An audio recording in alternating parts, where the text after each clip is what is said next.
Saudara-saudari, marilah kita mendengarkan renungan dengan judul Hukum yang Terutama, yang berdasarkan pada Injil Markus bab 12 ayat 28b.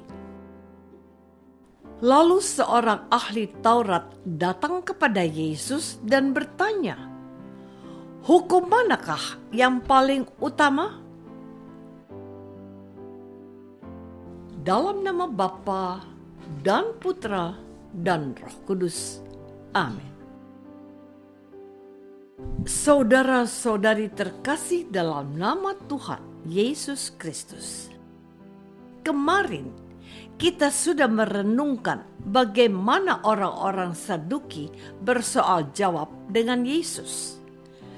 Apakah ada kebangkitan orang mati? Hari ini gantian seorang ahli Taurat yang mencobai Yesus. Apakah Yesus tahu tentang hukum yang paling utama dalam kitab Taurat? Tuhan Yesus menjawab dengan lugas, katanya, "Hukum yang terutama ialah, dengarlah, hai orang Israel, Tuhan Allah kita, Tuhan itu esa. Kasihilah Tuhan Allahmu dengan segenap hatimu, dan dengan segenap jiwamu, dan dengan segenap akal budimu, dan dengan segenap kekuatanmu. Dan hukum kedua ialah, kasihilah sesamamu manusia seperti dirimu sendiri. Tidak ada hukum lain lebih utama daripada kedua hukum ini." Jawab ahli Taurat itu, "Tepat sekali, Guru. Benar katamu itu." Dan ia menerangkan bahwa hukum tersebut jauh lebih utama daripada semua korban bakaran dan korban sembelihan. Pemeluk agama Yahudi memuliakan Yahweh juga dengan cara memberikan persembahan dalam bentuk korban bakaran dan korban persembahan. Yesus balik menilai orang yang tadinya ingin mengujinya. Katanya, "Engkau tidak jauh dari kerajaan Allah." Saudara-saudari terkasih, menarik untuk diperhatikan. Ahli Taurat itu ikut-ikutan mengambil sikap untuk menguji Yesus seperti orang-orang Saduki. Meskipun dia tahu Yesus dengan baik menjelaskan tentang kebangkitan orang mati, tapi ia juga ingin mendapat jawaban guru Yesus. Apakah dia juga memahami hukum Taurat seperti dirinya? Setelah Yesus memberi jawaban dengan mengutip apa yang ditulis dalam kitab Ulangan bab 6 ayat 4 dan 5 dan Imamat bab 19 ayat 18, ahli Taurat itu membenarkan jawaban Yesus. Bahkan menegaskan kepada Yesus tidak ada persembahan hidup yang bisa melebihi ketaatan untuk melaksanakan hukum yang utama tersebut. Orang itu sudah mengerti makna hukum yang utama itu, tapi belum semuanya. Mengapa Yesus mengatakan, "Engkau tidak jauh dari kerajaan Allah"? Meskipun tidak seorang pun berani lagi menanyakan kepada Yesus, sebenarnya Yesus mau mengatakan bahwa kebenaran dari hukum itu harus diterapkan tanpa batasan yang sempit. Sebab ahli-ahli Taurat itu mengajarkan bahwa sesama manusia hanyalah mereka yang disebut bangsa Yahudi saja. Saudara-saudari terkasih, orang-orang Yahudi dididik untuk mengasihi sesama saudaranya saja, tetapi tidak ditujukan kepada mereka yang di luar lingkup pergaulan keagamaan mereka. Bahkan orang yang bercampur darah dengan orang-orang kafir atau bangsa-bangsa lain, mereka dikeluarkan dari kriteria sesamanya. Orang Romawi, orang Samaria, orang Yunani, orang Syria bukanlah sesama mereka.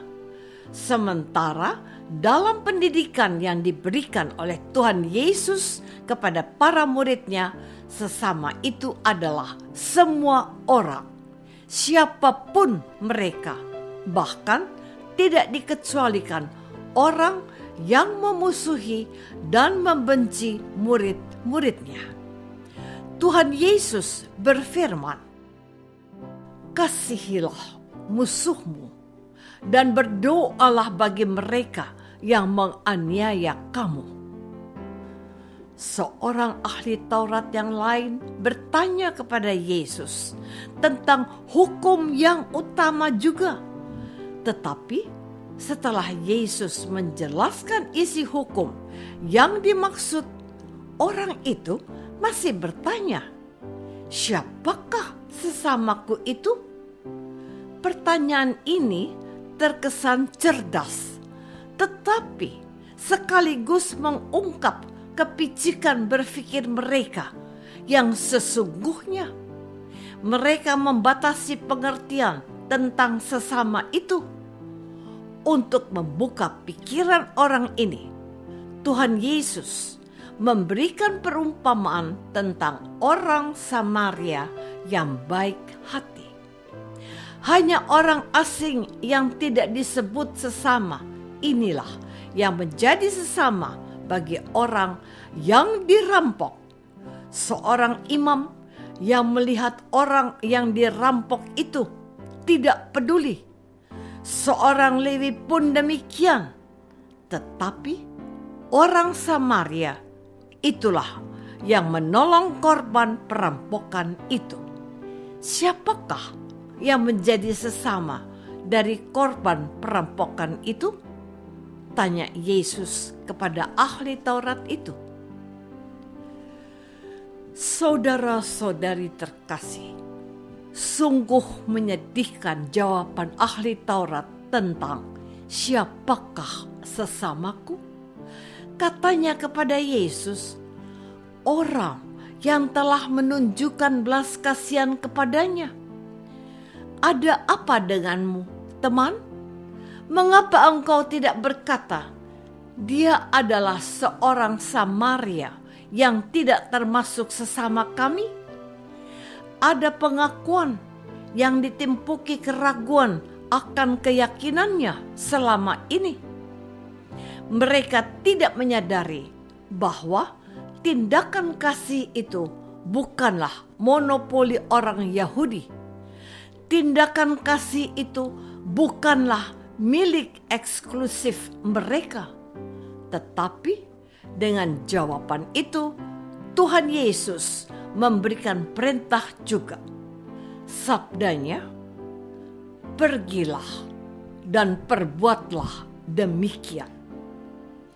Mengasihi Tuhan dan sesama manusia adalah hukum yang terutama dan tidak pernah disebutkan hanya untuk orang seagama, seiman, sesuku, sebangsa, sewarna kulit.